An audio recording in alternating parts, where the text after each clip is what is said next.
வணக்கம் அன்பார்ந்த இணையதள நேயர்களை மீண்டும் www.qcrc.in என்ற இணையதளத்திற்காக நியூஸ் தமிழ் செய்தி அறிக்கையில் உங்களை சந்திப்பதில் பெருமகிழ்ச்சி அடைகிறோம். இன்று 2 டிசம்பர் 2008க்கான முக்கிய செய்திகளை தற்போது பார்க்கலாம். மும்பைக்கு வந்த தீவிரவாதிகளில் 5 பேர் இன்னும் தலைமறைவாக உள்ளனர். அவர்கள் மீண்டும் தாக்குதலில் ஈடுபட வாய்ப்புகள் உள்ளன என செய்திகள் வந்து கொண்டிருக்கின்றன. இதனால் இந்தியாவில் உள்ள ஒட்டுமொத்த இடங்களிலும் பாதுகாப்பு பணி அதிகரிக்கப்பட்டுக் கொண்டு வருகிறது என்று செய்திகள் வந்து கொண்டிருக்கின்றன.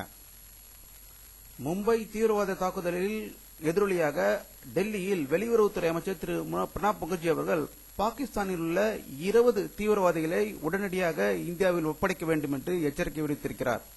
இதை பற்றி நம்முடைய அரசியல் வல்லுநரிடம் கருத்து கேட்டபோது, தற்போது இந்திய அரசாங்கம் கையாளும் விதம் மிக நன்றாக இருக்கிறது என்றும், உலகத்தில் உள்ள ஒவ்வொருவருக்கும் தீவிரவாதிகள் எங்கிருந்து உருவாகிறார்கள் என்பதை நிரூபிப்பதற்கு இது சரியான தகுனம் என்றும் அவர் கூறியிருக்கிறார். இதில் முக்கியமாக தாவூத் இப்ராஹிமை இதே வழியில் விட்டு சென்றால் அவர் ஒசாமா பின் லாடனுக்கு 2வது இடத்துக்கு வந்துவிடுவார் என்றும் அவர் எச்சரிக்கை விடுத்திருக்கிறார். கெட்டவர்கள் ஒன்று சேர்ந்தால் அவர்களை எதிர்கொள்ள நல்லவர்கள் ஒருங்கிணைந்து செயல்பட வேண்டும்.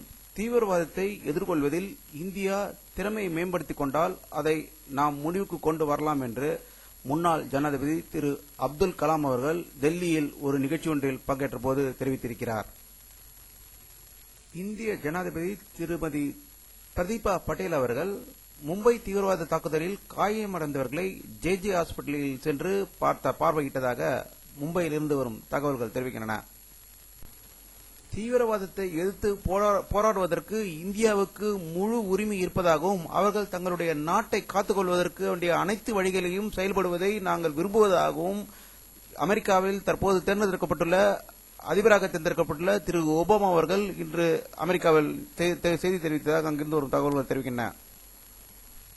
மும்பையில் கிரிக்கெட் வீரர் டெண்டுல்கரின் பாதுகாப்புக்காக நியமிக்கப்பட்டுள்ள அவரது பாதுகாவலர் ஒருவர் தனது துப்பாக்கியை தவறுதலாக சுட்டு காயமடைந்தார். இதனால் சச்சின் டெண்டுல்கர் அவர்கள் வீட்டில் சிறிது நேரம் பரபரப்பு ஏற்பட்டது. அசாமில் பயணிகள் ரயில் ஒன்றில் இன்று காலை சக்தி வாய்ந்த குண்டு வெடித்ததில் 4 பேர் கொல்லப்பட்டதாகவும் 30க்கும் மேற்பட்டோர் காயமடைந்துள்ளதாகவும் குவஹாத்தியிலிருந்து வரும் செய்திகள் தெரிவிக்கின்றன. சிக்கிம் மாநிலத்தின் சில பகுதிகளில் இன்று லேசான நிலநடுக்கம் ஏற்பட்டதாகவும், இது லிக்டர் அளவுகோலில் 4.2 அலகாக பதிவானதாக சிக்கிமிலிருந்து வரும் தகவல்கள் தெரிவிக்கின்றன. மிசோரம் மாநிலத்தில் நடந்த சட்டசபை தேர்தல் மிக அமைதியாக நடந்து முடிந்ததாக தேர்தல் ஆணையம் அறிவித்திருக்கிறது. அதிமுக சார்பில் ராஜபாளைய சட்டசபை தொகுதியிலிருந்து வெற்றி பெற்ற சந்திரா வெற்றி பெற்றது செல்லாது என்று சென்னை உயர்நீதிமன்றம் தீர்ப்பு அளித்துள்ளது. பாண்டிச்சேரி மாநில முதல்வர் திரு வைத்திலிங்கம் அவர்கள் இன்று வெளியிட்டுள்ள ஒரு செய்தியில், மழையால் உயிரிழந்தவர்களுக்கு 1 லட்சம் ரூபாயும் சிறிது காயமடைந்தவர்களுக்கு 5,000 ரூபாயும் கொடுப்பதாக இன்று பாண்டிச்சேரியில் அவர் செய்தியாளர்களிடம் தெரிவித்திருக்கிறார்.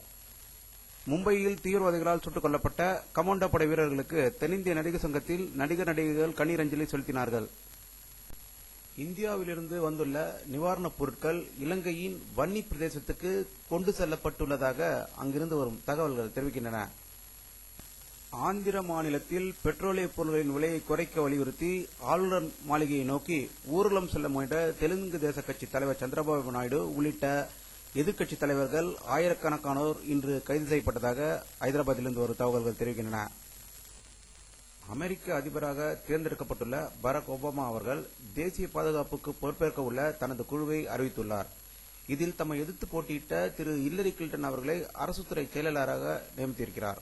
அதேபோல் தற்போது ராணுவ அமைச்சராக உள்ள ராபர்ட் கேட்ஸ் அவர்களை தொடர்ந்து பணியில் இருக்குமாறு ஒபாமா வேண்டியுள்ளார். ஈராக்கில் பாக்தாத்திலும் வடக்கு நகரான மொகாலியில் நடந்த குண்டு தாக்குதலில் 30க்கும் அதிகமானோர் கொல்லப்பட்டதாக ஈராக்கில் உள்ள போலீசார் தெரிவித்துள்ளனர்.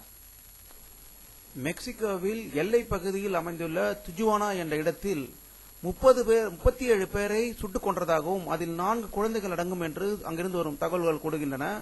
இது போதை கடத்தல் கும்பலின் சதியாக இருக்கலாம் என்று அங்கிருந்து வரும் தகவல்கள் தெரிவிக்கின்றன.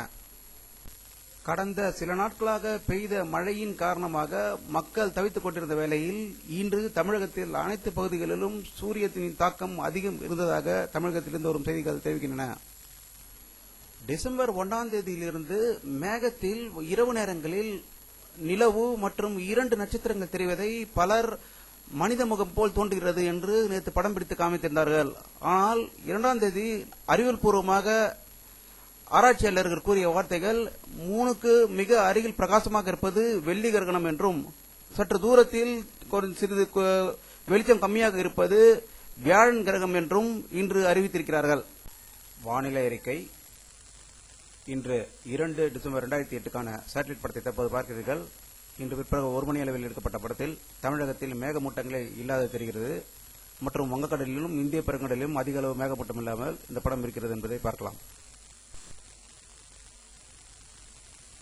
இத்துடன் இந்த செய்தி அறிக்கை நிறைவடைகிறது.